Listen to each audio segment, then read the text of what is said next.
Mes chers compatriotes, en ce soir du second tour des élections régionales, je tiens à exprimer ma gratitude à toutes les Françaises et tous les Français, plus de 6 millions, qui ont apporté leur suffrage dès le premier tour aux listes nationales, et tous ceux, plusieurs centaines de milliers supplémentaires, qui nous ont rejoints par leur vote ce dimanche.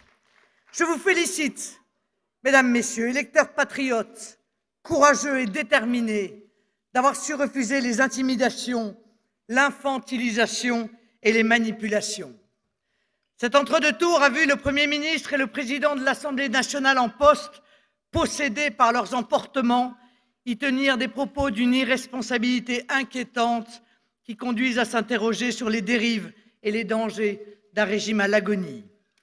Merci et bravo, chers amis, de vous être affranchis de mots d'ordre indécents, des campagnes de calomnie et de diffamation décidées dans les palais dorés de la République et exécutées servilement par ceux qui vivent de ce système et souvent y prospèrent sur le dos des Français face à tous les partis politiques, tous, sans exception.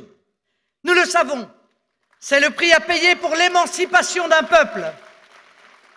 Un fraternel merci à tous les militants nationaux qui ont permis par leur dévouement superbe, par leur courageuse énergie et par leur intelligence, ce formidable succès. Le premier résultat concret a été obtenu dès le premier tour en provoquant, par l'ampleur de notre score, l'éradication totale dans Sébastien du Nord et du Sud-Est d'un parti socialiste local particulièrement malfaisant.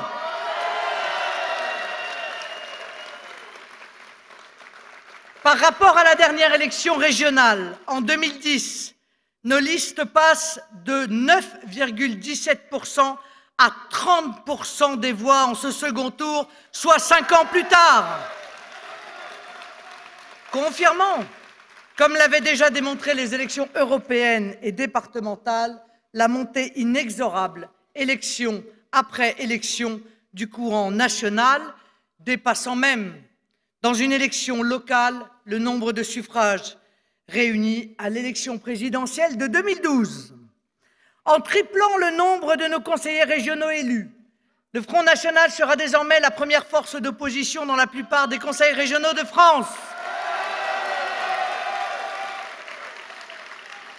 Une opposition constructive, mais aussi exigeante, parce que non connivante. Une opposition imaginative, parce que libre de tout groupe d'intérêt. Une opposition plus proche de vous, parce qu'elle est d'abord issue du peuple et que vous aurez des élus, mes chers compatriotes, qui vous ressemblent réellement. Politiquement, cette élection constitue une formidable et bienfaisante clarification. Elle a mis au grand jour le mensonge fondamental sur lequel repose depuis des décennies tout le système politique français.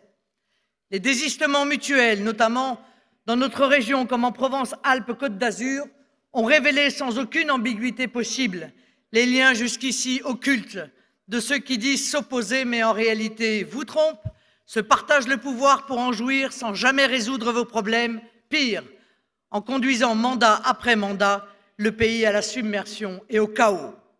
Vous comprenez mieux aujourd'hui la raison des fausses alternances et de ce sentiment unanimement partagé d'absence de changement malgré les changements de majorité. Le premier tour pouvait donner l'impression d'un tripartisme. L'entre-deux tours a démontré que nous sommes bel et bien entrés dans un bipartisme. Un bipartisme entre deux conceptions exclusives l'une de l'autre qui va désormais structurer notre vie politique. Maintenant, le clivage sépare non plus gauche et droite, mais mondialistes et patriotes.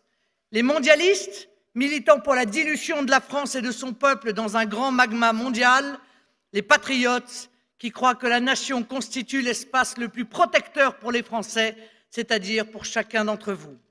Cette distinction sera le grand enjeu, le grand choix politique des présidentielles. Chacun d'entre vous sera appelé à se positionner politiquement et ce sera pour notre pays un choix vital.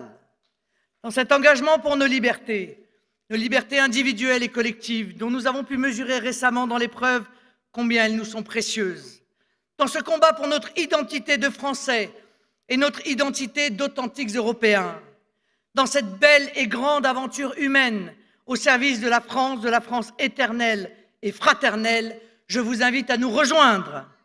Dans les semaines qui viennent, dans tout le pays se constitueront des comités bleu marine. Ils auront vocation à vous accueillir, à rassembler tous les Français de toutes origines qui veulent participer avec nous à l'œuvre de redressement de notre chère patrie. Rejoignez-les, ensemble, rien ne pourra nous arrêter. Vive la République française, vive la nation, vive la France!